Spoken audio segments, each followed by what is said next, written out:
Suite à la loi du 11 février 2005 concernant le handicap qu'a mis en place la communauté urbaine de Dunkerque. Alors, il faut savoir qu'à la communauté urbaine de Dunkerque, on avait commencé à travailler sur la mise en accessibilité de notre réseau de transport bien avant la loi de 2005, puisqu'on a commencé à acheter des véhicules accessibles dès les années 2000. On est aujourd'hui à 83% de nos véhicules qui sont accessibles, c'est-à-dire avec un plancher bas, une rampe pour les personnes en fauteuil roulant.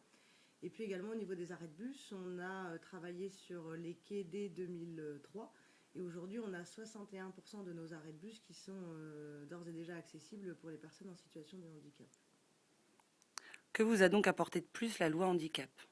Alors c'est vrai qu'en 2005, avec cette loi, ça a mis l'accent sur le fait qu'on ne devait pas travailler seulement sur les véhicules et les arrêts de bus, qui est les éléments techniques, donc c'est ce qui est globalement de plus simple, mais sur d'autres thématiques comme les aspects communication, les brochures, pour qu'elles soient mieux contrastées, avec les règles de facile à lire, c'est-à-dire prendre également en compte les personnes en situation de déficience intellectuelle. Également tout ce qui est les locaux, que ce soit notre agence des cabus, le travail avec les dépositaires. Donc ça nous a permis vraiment en fait de prendre en compte différents axes de travail. Et puis un élément important aussi, c'est que cette loi, elle fait référence à ce qu'on appelle la chaîne de déplacement dans son ensemble. Donc c'est bien de rendre un arrêt accessible, encore faut-il y arriver. Et donc en fait, on a un travail en coordination avec la voirie voilà, pour que la personne sorte de chez elle. C'est l'ensemble de son parcours de déplacement qui doit être rendu accessible. Pensez-vous avoir atteint l'objectif des 100% d'ici 2015? Alors, je vous ai dit, on a commencé dès les débuts des années 2000.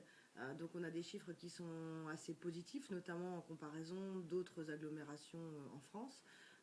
Par contre, je pense qu'on sera à plus de 90%, mais on ne sera pas à 100%. D'ici 2015, ça nous prendra certainement encore un an ou deux pour que l'ensemble de nos véhicules et l'ensemble de nos arrêts soient accessibles.